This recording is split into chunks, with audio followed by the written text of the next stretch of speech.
Thank you for your time. Could I invite the Multi-Purpose Arena Trust, Barry Maister, and Stuart Mitchell. I don't know if Stu's...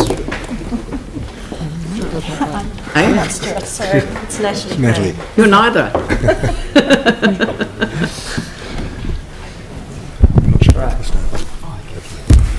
Mayor, thank you very much. We appreciate the opportunity to submit to you, and a good opportunity to follow on from Hamish and Grant, because much of what they were saying, we are saying perhaps in a different language and a different tone, but philosophically we are absolutely in support of the submission that they have made. Could I just introduce myself, Barry Maister, the chair of the Multi-Purpose Arena Trust. We have a group of trustees, many of which are here tonight, Jeff Saunders, Stuart Mitchell, Natalie Thane, Malcolm Hudson, David Kennedy and Tom Craig, who's our advisor. And that group is a group of passionate, vibrant Cantabrians who have set about the task of establishing that we work with central government and local government to help develop a major event strategy for Christchurch, which includes as its core component the multi-purpose arena, which we're focused on. We envisage, as you've already indicated, a high-tech facility, a covered facility, a landmark facility as an anchor project for the east frame of Christchurch, incorporating several elements which we see you will determine needed for the city. We have a wide range of local stakeholders who have either approached or have come to us. We do not represent them here tonight, but we are the group de facto that they have come to us and indicated strong support, and that includes sports groups, hospitality sector, facility management groups, cultural groups, commercial interests and the like, all of whom have been in touch with our group to indicate support for what we're doing.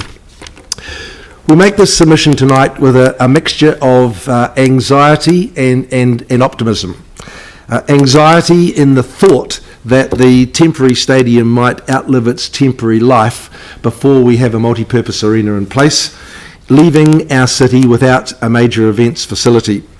And that means being left behind, which concerns us. But we're optimistic in the sense that the recent announcement about the pre-feasibility study, together with the published comment from the council, that you will look at moving this timeline forward.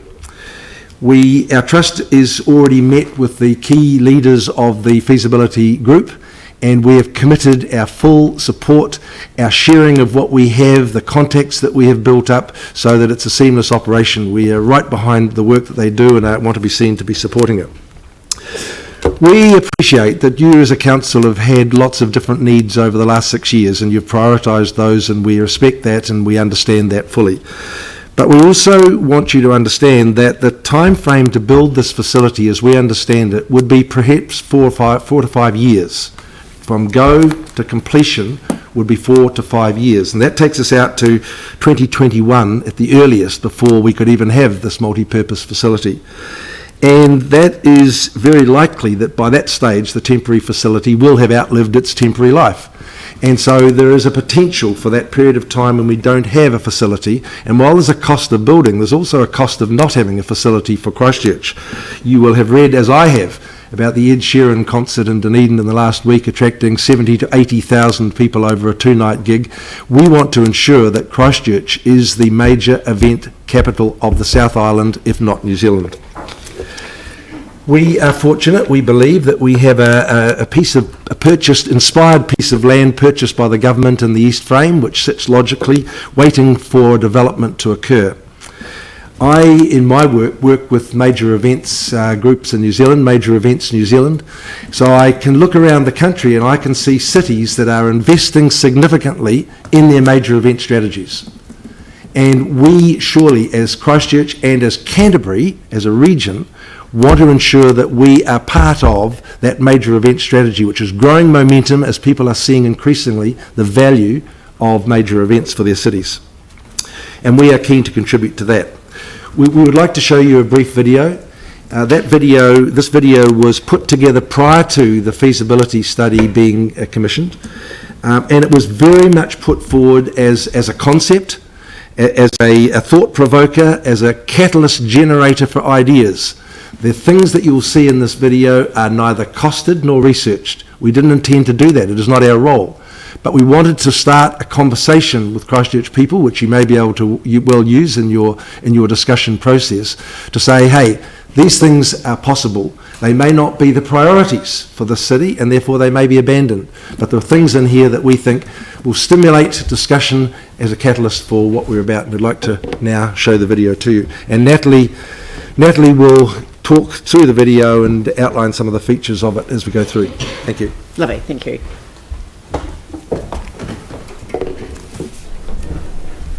Should we dim the lights?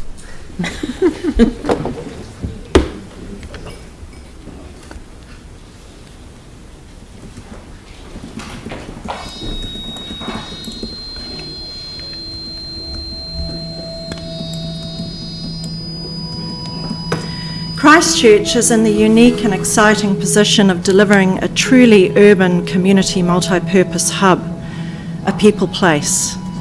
A place that goes beyond a singular sports-centric iconic build to one that literally and metaphorically engages with all the people of Christchurch and the South Island. To be truly multi-purpose, the engagement should incorporate corporate and social spaces that can be utilised 7 days a week. A design to be used to host sports and non-sport related events, providing vibrant and active gathering spaces. A mixed-use development has the opportunity to influence the city's thinking at both a macro and micro level, addressing architecture, urban planning, landscape and transport. A design specifically with the local community in mind to introduce commercial and entertainment benefits.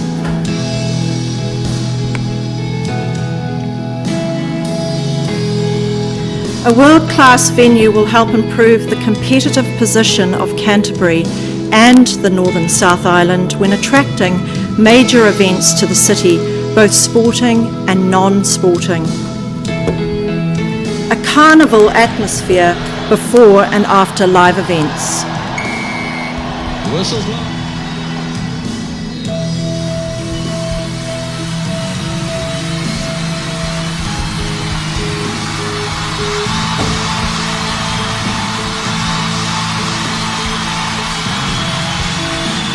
Exhibition spaces can easily be converted for markets, food stands, fan zones, merchandise stalls, a place where family and friends can gather. Planning for a truly multi-purpose arena will give Christchurch the opportunity to revive and becoming an exciting amalgam of engagement, dialogue, planning that sets a benchmark for understanding and delivering a unique and iconic statement for the city.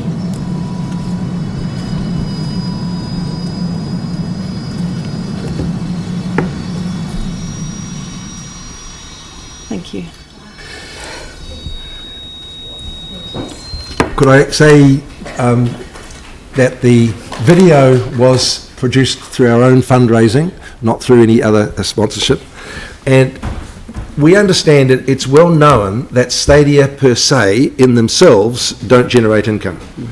But what I hope we've given you a sample of is that if you took any number of those catalyst ideas up there and thought they fitted with the long-term plan for the city, that it could become closer to a break-even enterprise. We have no evidence of that, but we're putting the ideas up which need to be investigated in the next stage, which is what we intend to do.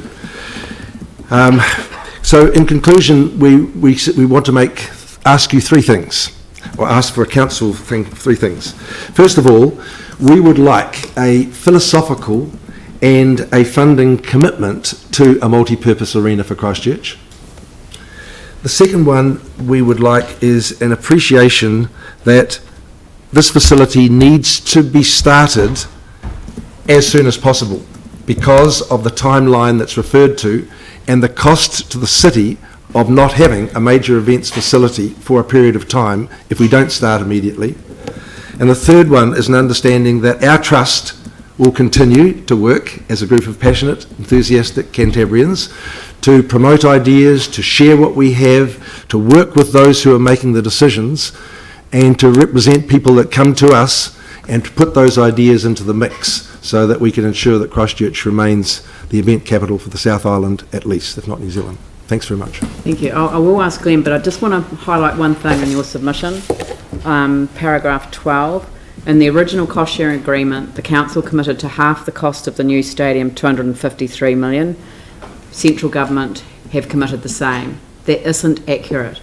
Central government have not committed $253 million to the stadium. They've committed to provide the land should we not be in a position to meet the business case, which is yet to be done, of meeting their requirements over a closed stadium. So, and we haven't committed to half the cost. Our costs are capped at 253 if the first option is chosen, which is the covered one. So I just remind people, I think, and that's what worries me, is that people's expectations have been put way up here and we're now left with the really hard decisions.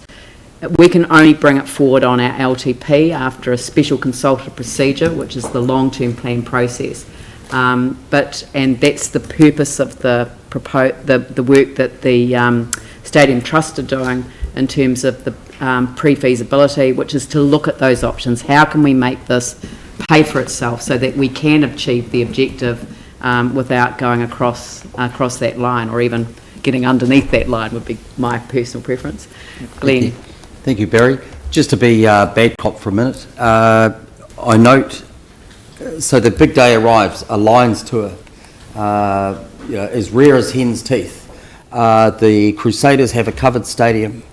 The Highlanders have a covered stadium, but they end up with a match of the Highlanders versus Lions. We have a temporary stadium, we have Crusaders versus Lions. There's no guarantee that we could end up with the big matches, is there, just because we have a covered stadium? Absolutely not, and it's not for me to make that judgment anyway. But if you go to England, all of the test matches seem to be played at Twickenham, so they don't spread them around the country. So that's a possible scenario for the future. But surely our task as Cantabrians is to give ourselves the best chance of major events, including rugby tests. I don't know whether we would stand up if we had a 35,000 stadium, whether that would be sufficient. I don't know the answer to that, but it gives ourselves a shot of being in there. I suggest that our current stadium does not do that. Okay, and I haven't seen, and I'm sure the Trust will come up with it, I haven't actually seen any specifics over the deterioration of the current stadium. I can take it at face value, I can see the rust, and research first the paper. I can't find the paper, I can find the Dunedin study done by that company, but I can't find the paper, and also note the sample isn't even 1,000 people, so I'd want a bigger sample just to give it greater validity in terms of a survey. But So which survey are you referring to? this is the survey that you referred to in your submission. Okay, in which, yeah.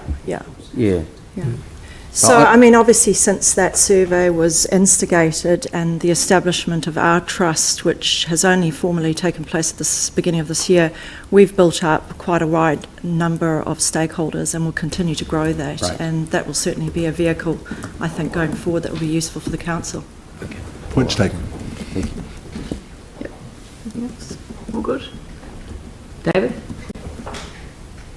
We've heard from the Mayor the position on funding. 253 million's our cap. In any of your preliminary work, and you talked earlier of interest from a number of groups, is there any sort of indication of investment, private investment, that may come forward out of those discussions? No, we haven't put that proposition to people. We haven't been working with them on that basis. We've been establishing a need. Establishing a need, but in that sort of conversation, do you get the feeling that there is a willingness of some groups to perhaps invest? Absolutely, absolutely. And from outside interests and overseas interests. Yeah. Definitely. Thank you. And can I say that we also do accept, Mayor, your comment about the government funding. We do actually understand that post our submission, we do understand that position. Yeah, no, thank you very much. Thank you. Thank you, that's you. great.